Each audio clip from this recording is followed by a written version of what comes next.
Shalom Bapak Ibu Saudara yang dikasih Tuhan. Kembali lagi kita bersama dalam kebaktian online Gereja Anak Superior. Mari kita siapkan hati dan pikiran kita hanya tertuju pada Tuhan. Selamat beribadah, Tuhan Yesus memberkati.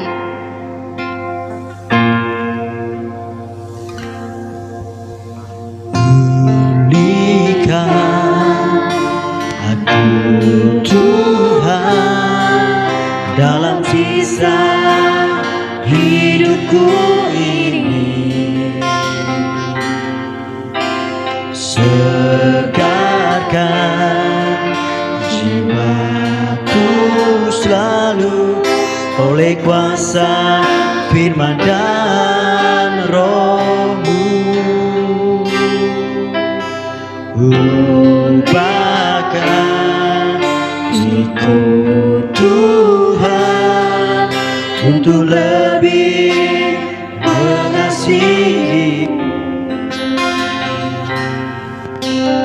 mengutamakan Kau Yesus lebih dari dunia ini. Yang ku ingini Engkau saja dalam kehendak rencana-Mu.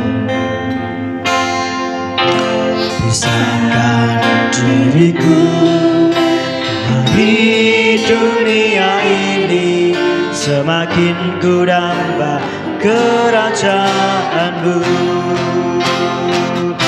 Oh Tuhan Yesus, kerinduan hatiku, mutiara tak ternilai harta milikku. Keindahan-Mu memudarkan dunia di mataku. Engkau termulia, oh Tuhan Yesus, kerinduan hatiku, mutiara tak ternilai harta milikku. Keindahan-Mu memudarkan dunia di mataku. Engkau termulia, oh Tuhan Yesus. Amin. Inilah pernyataan kami di hadapan-Mu Tuhan. Engkaulah mutiara dalam hidupan kami. Engkaulah harta kami yang tak ternilai harganya. Keindahan-Mu Tuhan memutarkan dunia ini. Oh di mataku.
Kebutuhan kita yang paling esensi adalah kehadiran Tuhan. Dan kehadiran Tuhan dalam kehidupan kita, itulah yang membuat perbedaan dengan orang lain. Di saat-saat hadirat Tuhan nyata dalam kehidupan kita, maka kuasa kemenangan di dalam kekelaman itu menjadi nyata dalam kehidupan kita.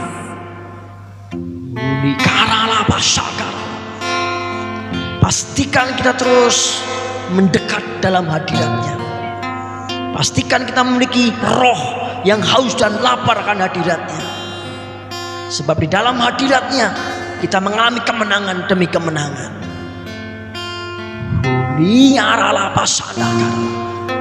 Biarlah kita memiliki kehausan, kelaparan akan hadiratnya. Dan kerinduan kita hanya satu. Dialah Tuhan Yesus Kristus. Haleluya. Tuhan Yesus, kerinduan hatiku. Tuhan, inilah pernyataan kami. Engkaulah mutiara dalam kehidupan kami, Tuhan. Tuhan, inilah pernyataan kami. Keindahan dunia, memudarkan dunia ini, Tuhan. Di mata kami, Tuhan, Engkau sangat berharga. Oh, bersama-sama, haleluya. Tuhan Yesus, kerinduan hatiku. Mutiara, mutiara tak ternilai harta milikku. Keindahanmu memudarkan dunia. Di mataku Engkau termulia. Oh Tuhan Yesus, Tuhan Yesus, kerinduan hatiku. Mutiara, mutiara tak ternilai harta milikku. Keindahanmu memudarkan dunia. Di mataku Engkau termulia. Di mataku Engkau termulia. Di mataku Engkau termulia.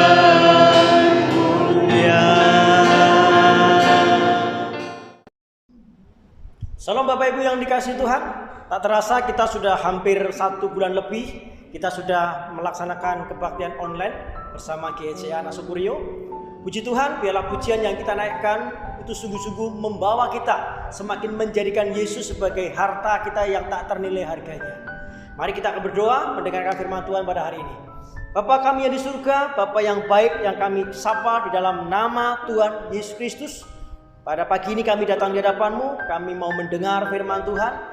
Biarlah firman Tuhan terus membentuk kami, mencetak ulang hidup kami, sehingga kami serupa dan segambar dengan Engkau. Terima kasih Bapa, kami mohon roh hikmat, wahyu, pengertian akan Tuhan tercurah dalam kehidupan kami, sehingga sungguh-sungguh firman Tuhan menjadi dasar hidup kami. Terpujilah nama-Mu, demi nama Yesus yang penuh kuasa, kami berdoa dan mengucapkan syukur. Haleluya, amin. Bapak Ibu yang dikasihi Tuhan, saya akan menyampaikan firman Tuhan dengan tema kemenangan dalam kekelaman, ya. Kemenangan dalam kekelaman. Meskipun dalam kekelaman, tapi kita mengalami kemenangan. Nah, seperti minggu yang lalu, Daud dalam kondisi kekelaman, tetapi Daud mengalami kemenangan. Oke, kita akan baca dalam Mazmur pasal 23 ayat 4. Sekalipun aku berjalan dalam lembah kekelaman, aku tidak takut bahaya, sebab Engkau besertaku. Gadamu dan tongkatmu itulah yang menghibur aku. Versi mudah dibaca mengatakan demikian. Walaupun aku berjalan melalui lembah yang gelap seperti kuburan, aku tidak takut pada bahaya apapun, sebab Engkau beserta aku. Gadamu dan tongkatmu menghibur aku. Bapak Ibu yang dikasih Tuhan, kekelaman itu bahasa aslinya itu salmafet. Salmafet memiliki arti bayangan kematian, kegelapan yang dalam, atau kesusahan atau bahaya ekstrim.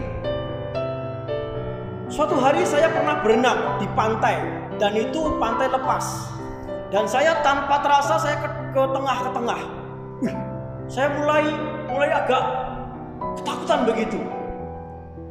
Lama-kelamaan, waktu itu saya ingat saya belum bisa berenang. Lama-kelamaan saya ditarik oleh ombak semakin ke tengah. Saya semakin takut. Disitulah saya merasakan salmafet ini, bayangan kematian. Saya mati ini. Semakin ke tengah itu, saya harus bagaimana, saya nggak tahu. Saya cuman, gini-gini saja. Akhirnya nggak tahu bagaimana, saya bisa ngenek ke tepi. Puji Tuhan, kalau sampai hari ini saya berdiri sini, saya nggak mati. Itu luar biasa itu. Jadi saya bisa merasakan salmafet itu bayangan kematian. Saat saya di tengah ombak itu, saya merasakan, mati saya ini. Tapi puji Tuhan, Tuhan menolong saya, ya. Nah, demikian juga yang dialami oleh Daud. Daud mengalami bayang-bayang kematian. Daud mengalami salmafet ini, kegelapan yang dalam. Kenapa? Karena sebagai gembala itu dia musuhnya itu beruang, singa, pencuri, perampok, penyamun, bahkan kalau siang itu kepanasan, kalau malam itu kedinginan. Coba perhatikan 1 Samuel pasal 17 ayat 34. Tetapi Daud berkata kepada Saul, "Hambamu ini biasa menggembala kambing domba. Ayahnya, apabila datang singa atau beruang yang menerkam seekor domba dari kawannya, maka aku mengajarnya dan melepaskan domba itu dari mulutnya. Kemudian apabila ia berdiri menyerang aku, maka aku menangkap janggutnya lalu menghajarnya dan membunuhnya." Nah, jadi itulah konsekuensi dari seorang gembala. Dia harus berurusan dengan beruang, dengan singa yang akan memakan domba-dombanya. Inilah bahaya kematian, inilah bayang-bayang kematian yang dialami oleh Daud. Kemudian Yohanes 10 ayat 10, pencuri datang hanya untuk mencuri dan membunuh dan membinasakan. Ini konteks Yesus adalah gembala yang baik. Nah, Bapak Ibu, jadi di sini bayang-bayang kematian itu atau kegelapan yang dalam itu bicara mengenai kondisi keadaan yang Daud alami waktu itu sebagai gembala. Nah, itu yang dialami oleh Daud. Tetapi Daud di situ merasa aman, merasa tenang, merasa nyaman. Pada hari ini kita akan belajar apa yang dibutuhkan Daud dalam kekelaman untuk mengalami kemenangan. Ketika itu Daud mengalami kemenangan. Oleh sebab itu dia tulis syair itu, Mazmur 23 itu. Apa yang dibutuhkan Daud dalam mengalami kekelaman sehingga menang? Yang pertama, kebutuhan dalam kekelaman yang dilakukan oleh Daud adalah penyertaan Tuhan. Yang diperlukan dalam kekelaman untuk mengalami kemenangan adalah penyertaan Tuhan. Daud sungguh-sungguh menyadari penyertaan Tuhanlah yang membuat dia berkemenangan. Mazmur pasal 23 ayat 4, sekalipun aku berjalan dalam lembah kekelaman, aku tidak takut bahaya, sebab Engkau besertaku. Ya, sekalipun aku berjalan dalam lembah kekelaman, aku tidak takut bahaya, sebab Engkau besertaku. Jadi sekalipun Daud di dalam bayang-bayang kematian, kegelapan yang dalam, bahaya yang ekstrim, namun Daud tidak takut. Karena apa?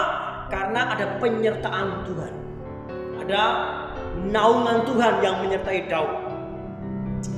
Dalam bahasa Jawa, Matius 1 ayat 23, bakal ono prawan bobot sarto mbabar putra kakung kang bakal dinamake Immanuel. Immanuel kuwi basa Ibrani, tegese Allah nunggil karo kita. Nah, Bapak Ibu, nunggil itu artinya menjadi satu. Nunggil itu artinya tinggal di dalam. Nah, jadi kalau beserta Menyertai itu berbeda dengan nunggil. Contoh, ketika saya mengantar istri saya ke mall, saya menyertai istri saya ke mall. Kemudian istri saya, maaf kata, dia ke belakang ke toilet begitu. Apakah saya ikut-ikut ke toilet sana? Enggak. Karena saya hanya menyertai dia. Tetapi berbeda dengan nunggil. Berbeda dengan kata nunggil. Nunggil itu menjadi satu. Nunggil itu tinggal di dalam. Jadi kalau istri saya ke toilet karena saya nunggil dengan dia, manunggal dengan dia, ya saya mengikuti dia. Nah, ajaibnya adalah Allah kita di dalam Yesus Kristus itu nunggil dengan kita, menjadi satu dengan kita. Itu kabar baik buat kita. Oleh sebab itu Daud mengatakan, sekalipun dalam lembah kekelaman, aku tidak takut bahaya, karena engkau besertaku, engkau nunggil dengan aku. Nah, ini hal yang luar biasa buat kita. Ini hal yang menarik buat kita. Dalam kondisi-kondisi pandemi seperti ini, pastikan kita nunggil dengan Tuhan. Kita bersatu dengan Tuhan. Ketika kita bersatu dengan Tuhan, Tuhan di dalam kita dan kita dalam Tuhan, kita menjadi pribadi yang berkemenangan. Karena apa? Karena Tuhan hidup di dalam kita. Bukan lagi kita yang hidup, tapi Kristus yang hidup dalam kehidupan kita. Perhatikan, yang saya tahu dari Kristus Yesus dalam sepanjang hidupnya tidak pernah mengalami ketakutan, tidak pernah mengalami kekalahan, tidak pernah mengalami kecemasan. Yang saya tahu keberadaan Yesus selama 3,5 tahun, dia mengalami kemenangan demi kemenangan walaupun ada tantangan. Itulah yang menjadi bagian hidup kita. Kalau Yesus manunggal dengan kita, kalau Yesus nunggil dengan kita, menyertai kita, kita berkemenangan dalam kondisi apapun juga. Itulah yang membuat kita berkemenangan di dalam kekelaman. Haleluya.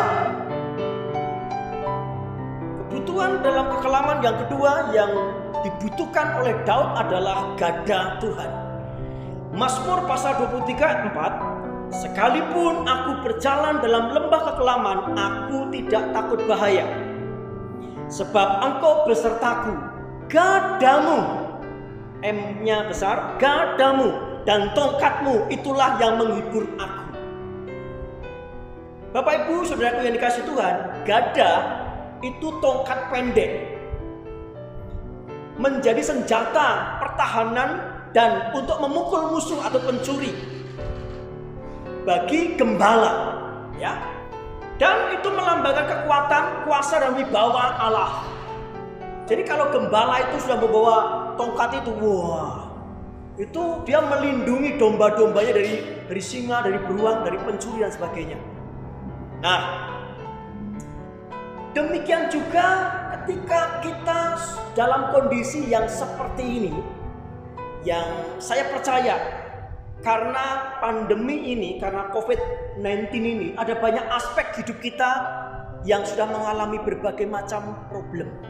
Entah itu pribadi, pekerjaan, rumah tangga, ekonomi, itu melanda kita. Menurut saya, itu adalah kita sedang dalam kekelaman, ya. Kita semua sedang dalam kekelaman. Tapi kabar baiknya, Tuhan menyediakan gadanya buat kita. Dan gada itu akan menghancurkan musuh. Gada itu akan menghancurkan setiap orang yang akan mencelakakan kita. Apapun musuh kita, Tuhan akan menghancurkannya. Ya, gada itu berbicara tentang pembelaan Tuhan. Gada itu berbicara tentang kuasa Tuhan yang bekerja atas kita, berbicara atas otoritas Tuhan yang akan membuat kenyamanan, keamanan dalam kehidupan kita. 1 Korintus pasal 15 ayat 26, musuh yang terakhir yang dibinasakan ialah maut. Nah, ketika gembala tadi memukul musuh-musuh daripada domba atau musuhnya sendiri, ya, di situ gada itu memiliki kuasa, otoritas. Kalau saya ambil secara rohani, Tuhan juga sudah memukul mundur maut. Musuh yang terakhir yang dibinasakan ialah maut. Jadi maut sudah dipukul mundur oleh Tuhan Yesus Kristus. Matius 16 ayat 18, dan aku pun berkata kepadamu, engkau adalah Petrus, dan di atas batu karang ini aku akan mendirikan jemaatku, dan Allah maut tidak akan menguasainya. Ketika Kristus memukul mundur kuasa kegelapan, maka kemenangan itu, kuasa itu diberikan kepada gerejanya. Dan aku pun berkata kepadamu, engkau adalah Petrus, dan di atas batu karang ini aku akan memberikan jemaatku. Alam maut tidak akan menguasainya. Jadi alam maut tidak menguasai lagi karena sudah dipukul mundur oleh Tuhan Yesus Kristus. Terjemahan yang lain mengatakan begini, engkaulah Petrus, sebuah batu, dan di atas batu karang ini aku akan membangun jemaatku, dan alam dan segala kuasa neraka tidak dapat mengalahkannya. Jadi alam maut itu kuasa neraka. Begini, mungkin kita masih di dunia, tapi kita bisa atau merasakan mengalami neraka. Contoh, tidak sejahtera, kurang tenang, khawatir, resah, gelisah. Wah, bagaimana ini? COVID-19 sampai sekarang belum selesai. Sampai kapan ini? Kita mengalami kebingungan. Tanpa sadar kita sedang dicengkram oleh roh maut. Tanpa sadar kita sedang ada kuasa neraka yang sedang membelenggu kita. Mulai timbul kekacauan dengan istri suami. Bagaimana ini? Kita nggak punya makan lagi, nggak punya beras lagi. Mulai kekacauan dalam rumah tangga. Anak-anak sudah mulai, Pak, aku bosan di rumah, aku pengen jalan-jalan. Di rumah mulai kacau. Tanpa sadar kita sedang kemasukan kuasa neraka di dalam rumah tangga kita. Alam maut berbicara bukan neraka nanti, tapi meskipun kita masih dunia ini, kita sudah bisa merasakan alam maut. Tetapi kabar baik adalah Yesus Kristus membangun gerejanya, membangun jemaatnya, dan gereja yang dibangun Kristus tidak dikuasai alam maut. Karena alam maut sudah dihancurkannya. Dengan kata lain, gada Tuhan sudah menghancurkan alam maut. Sehingga kuasa itu dilimpahkan kepada kita. Sehingga di tengah-tengah kondisi keadaan yang kekelaman seperti ini, kita berkemenangan. Apapun kondisi kita, apapun maut yang sedang menghantam kita, tidak bisa mengalahkan kita. Justru kita yang menaklukkan alam maut. Justru kita yang menaklukkan alam maut. Justru kita yang menaklukkan alam maut dengan gada Tuhan. Kebutuhan dalam kekelaman yang ketiga yang diperlukan Daud adalah tongkat Tuhan. Mazmur pasal 23 ayat 4, sekalipun aku berjalan dalam lembah kekelaman, aku tidak takut bahaya, sebab engkau besertaku, dan gadamu dan tongkatmu itulah yang menghibur aku. Kalau yang pertama tadi, yang diperlukan Daud adalah penyertaan Tuhan. Nah, penyertaan Tuhan di dalamnya ada gada Tuhan. Penyertaan Tuhan di dalamnya ada tongkat Tuhan. Tongkat itu sebuah batang yang ramping, yang panjang, salah satunya ujungnya melengkung. Dipakai untuk mendekatkan domba-domba dengan gembalanya. Jadi ketika ada domba yang keluar dari arahan gembala, maka dengan tongkat itu ditarik kembali. Menuntunnya pada jalan yang benar atau menyelamatkannya dari kesulitan. Jadi mungkin ada domba yang masuk jurang, ya, kita lihat dalam Alkitab itu, gambar-gambar juga seperti itu. Ketika ada domba yang ke jurang itu, nah ada tongkat yang melengkung dan dia menarik domba itu. Nah itu tongkat gembala namanya. Nah, dari fungsi tongkat ini saya mendapatkan sebuah kesimpulan bahwa itulah firman Tuhan. Mazmur pasal 119 ayat 105, firman-Mu itu pelita bagi kakiku dan terang bagi jalanku. Jadi tongkat itu untuk meluruskan kembali jalan domba. Tongkat itu untuk mengembalikan, ayo jalannya ke sini lagi. Ayo kita ke jalan yang benar lagi. Ayo kita kembali kepada trek semula yang Tuhan kehendaki. Nah, jadi tongkat itu berbicara mengenai firman. Tongkat itu berbicara tentang suara Tuhan. Jadi dalam kekelaman ini supaya kita berkemenangan, kembali dengarkan suara Tuhan. Kembali bicara, biarlah firman Tuhan berbicara kepada kita. Versi mudah dibaca, firman-Mu seperti pelita yang menuntun langkahku. Ya. Jadi tongkat tadi menuntun domba untuk di jalan kebenaran sesuai dengan kemauan gembala. Nah, demikian juga firman Tuhan itu menuntun langkah kita. 2 Timotius pasal 3:16 dalam terjemahan bahasa Indonesia sehari-hari, semua yang tertulis dalam Alkitab diilhami oleh Allah dan berguna untuk mengajarkan yang benar, untuk menegur dan membetulkan yang salah, dan untuk mengajar manusia supaya hidup menurut kemauan Allah. Kembali seperti tongkat yang melengkung tadi. Ketika domba keluar dari jalurnya gembala, jalan-jalan yang harus ditentukannya, kemudian dengan tongkat itu dikembalikanlah domba itu kemana? Kemauan gembala itu. Ya, demikian firman Tuhan juga supaya kita hidup menurut kemauan Allah. Nah, di tengah-tengah kekelaman yang ada, di tengah-tengah kondisi yang seperti ini, biarlah kita mendengar suara Tuhan. Biarlah tongkat Tuhan itu terus menuntun langkah kita. Jangan bingung, jangan resah, jangan gundah gulana. Bagaimana itu dan sebagainya. Dengar suara Tuhan, ikuti arahan Tuhan supaya kita terus di dalam jalannya Tuhan. Tongkat berbicara tentang otoritas pemerintahan juga. Tetapi tentang anak, ia berkata, Ibrani pasal 1 ayat 18. Tetapi tentang anak ia berkata, tahtamu ya Allah tetap untuk seterusnya dan selamanya, dan tongkat kerajaanmu adalah tongkat kebenaran. Jadi selain tongkat itu berbicara tentang firman Tuhan, tongkat juga berbicara tentang otoritas pemerintahan. Ketika tongkat Tuhan diacungkan, maka otoritas pemerintahan bekerja atas kita. Nah, sering kita berdoa, datanglah kerajaanmu, jadilah kehendakmu di bumi seperti surga. Ini artinya berbicara tentang pemerintahan kerajaan. Biarlah semua yang terjadi dalam kehidupan kita, yang sekarang kita hadapi, biarlah sesuai dengan kehendak Tuhan. Kalau semua kehendak Tuhan, kalau semua rencana Tuhan, tidak ada yang perlu kita khawatirkan. Rencana Tuhan, kehendak Tuhan terjadi dalam kehidupan kita, itu mendatangkan kebaikan. Ya, jadi tongkat yang berikutnya berbicara mengenai otoritas atau pemerintahan.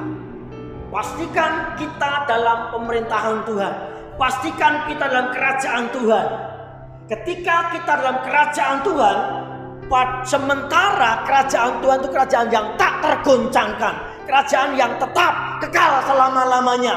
Kalaupun kondisi keadaan goncang, ekonomi goncang, semua yang kita hadapi goncang, tetapi kalau kita terus di dalam kerajaannya yang tak tergoncangkan, maka kita juga akan tidak tergoncangkan, karena kita tinggal dalam kerajaannya yang tak tergoncangkan. Tongkat kerajaan Allah itu, tongkat otoritas kerajaan Allah itu memerintah dalam kehidupan kita, mencengkeram hidup kita, sehingga kita dalam kekelaman tetap mengalami kemenangan, karena tongkat kerajaannya memerintah dalam kehidupan kita. Haleluya. Bapak Ibu yang dikasihi Tuhan, dari semua yang saya sampaikan ini semua berbicara mengenai kebutuhan yang paling mendasar di dalam keberadaan kita yang sedang mengalami pandemi ini. Apa kebutuhan kita sesungguhnya? Kebutuhan kita sesungguhnya adalah penyertaan Tuhan. Yang kedua, kebutuhan kita adalah gada atau kuasa Tuhan. Yang ketiga, kebutuhan kita sesungguhnya adalah tongkat atau tuntunan Tuhan. Itu yang harus kita perlukan. Kebutuhan kita banyak, tetapi kebutuhan yang paling esensi adalah kehadiran Tuhan dalam hidup kita. Sekali lagi, kebutuhan kita banyak di hari-hari seperti ini.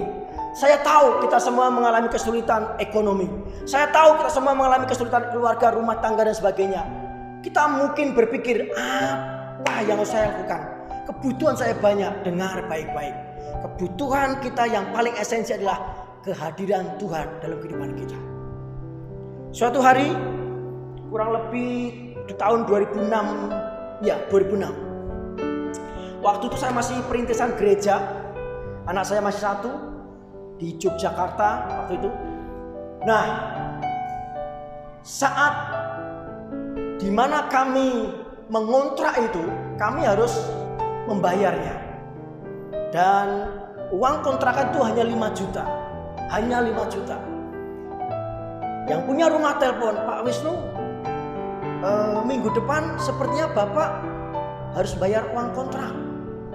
Mau dilanjutkan atau mau cari tempat lain, Pak? Ya Bu, ya Bu. Gini aja Bu, besok minggu depan saya akan kabari Bu ya. Nah, setelah seperti itu saya berdoa dengan istri saya, ternyata kita harus minggu depan bayar. Saya lupa itu. Ya sudah, kita berdoa. Kami berdoa dan kami ngomong gini, Tuhan, kasih 5 juta saja Tuhan, maka masalah saya beres. Saya butuh 5 juta saja Tuhan, maka masalah saya beres Tuhan. Nah, hari besoknya Tuhan gak jawab. Berikutnya lagi kami berdoa, Tuhan cukup 5 juta saja Tuhan, masalah saya beres Tuhan. Besok lagi Tuhan belum jawab. Akhirnya tiba hari waktunya di mana saya harus bayar itu. Bunyilah telepon itu, kering. Waduh, gimana ini saya mau jawab? Aduh, pertanyaan begini. Selamat pagi Pak Wisnu, selamat pagi Bu. Nah setelah itu si ibu bilang gini, bagaimana Pak? Begitu ngomong bagaimana Pak, jantung saya langsung duh. Artinya Bapak Ibu tahu ya, artinya saya bingung mau jawab apa gitu. Begini Bu, saya baru ngomong begini Bu, ibu langsung nyaut, udah Pak, begini aja Pak. Kalau memang Bapak belum dapat rumahnya, Bapak tak kasih rumah itu free sampai akhir tahun. Waktu itu duduk saya jadi ding. Bapak Ibu yang dikasih Tuhan, waktu itu saya ingat bulan Juni sampai akhir, berarti 6 bulan saya free. Di situ saya seperti tampar sama Tuhan. Kamu bilang cukup 5 juta masalahmu beres. Aku nggak perlu 5 juta, masalahmu beres. Di situ saya nangis, Tuhan ampuni saya. Yang saya perlukan bukan uang 5 juta sesungguhnya. Yang saya perlukan adalah Tuhan hadir dalam hidup saya. Itu sudah beres. Bapak Ibu yang dikasihi Tuhan, saya tidak tahu masalah pergumulan yang hari-hari ini engkau alami. Tapi kebutuhan Bapak Ibu yang paling mendasar adalah kehadiran Tuhan. Ketika Tuhan hadir dalam kehidupan kita, semuanya akan clear, semua akan beres. Mari kita berdoa. Bapa kami di surga, kami sudah mendengar firman-Mu. Yakinkan kami bahwa di dalam hadirat-Mu, dalam penyertaan-Mu, kami mengalami kemenangan. Meskipun kami dalam kekelaman, Tuhan, biarlah roh yang ada dalam diri Daud juga menjadi milik kami Tuhan. Kami memiliki kehausan, memiliki kelaparan yang sama seperti Daud, yang membutuhkan akan hadirat Tuhan dalam kehidupan kami. Tuhan, aku berdoa setiap pendengar yang menonton ataupun melihat yang mengikuti ibadah ini, berkat-Mu atas mereka semua. Ketika mereka dalam kekelaman, biarlah aku melepaskan kemenangan tercurah dalam kehidupan mereka. Biarlah penyertaan Tuhan, tongkat Tuhan, gada Tuhan ada dalam kehidupan mereka semuanya. Demi nama Yesus, aku mendeklarasikan kemenangan di tengah-tengah kekelaman, sehingga keberadaan kami, orang-orang yang percaya Tuhan, menjadi kesaksian. Terpujilah nama-Mu Tuhan, dari kekal sampai kekal. Terima kasih buat firman-Mu, meteraikan firman-Mu, sehingga keberadaan kami sungguh-sungguh dicetak, dibentuk oleh kuasa firman-Mu. Di dalam nama Yesus, bersama-sama katakan amin. Bersama-sama haleluya. Tuhan